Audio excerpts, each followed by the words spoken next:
దేశంలో భవిష్యత్తులో జరగబోయే ఘర్షణల కోసం ఎలాగ ప్రిపేర్ అవ్వాలో చెప్తారా, లేకపోతే నిజంగా ఫిట్నెస్ కోసం చెప్తారా అన్నది రాహుల్ గాంధీ చెప్తున్నది. ఇప్పుడు తాజాగా ఒక వీడియో రిలీజ్ చేశారు.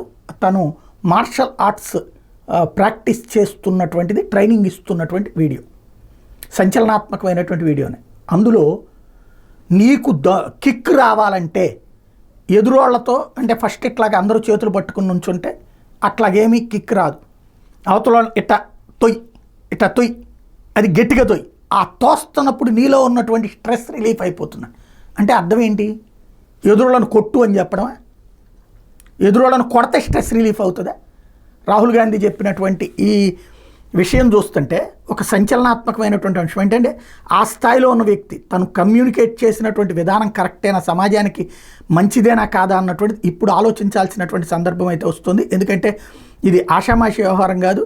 అంటే ఒకటి స్పోర్ట్స్ డేని పురస్కరించుకుని ఆయన చెప్పారు అన్నటువంటిది ఒక ఆస్పెక్ట్ అయితే, అసలైనటువంటి అంశం వల్ల అందులో కనబడుతున్నటువంటిది ఏ విధంగా ఈ యాక్టివిటీ ఎలా చేస్తారు అన్నటువంటిదే.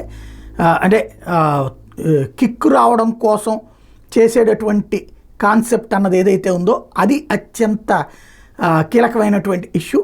దీంతో ఇప్పుడు పెద్ద ఎత్తున చర్చకు వస్తుంది. ఇది ఎట్లాగా అన్నట్టు అయితే ఇది దాన్ని ఏమంటారు, మన సంతోష పెట్టడం కోసమే తప్పించి ఇందులో చెడగొట్టడం కోసం ఏమీ లేదు అన్నటువంటి మాట చెప్పేటటువంటి వాళ్ళు ఉన్నారు. కానీ ఇందులో ఉన్నటువంటి అసలు పాయింట్ అయితే మాత్రం ఎక్కడి నుంచి ఏం జరుగుతుంది అన్నటువంటిది అర్థం కానటువంటి వైపుకి తీసుకువెళ్తున్నారు.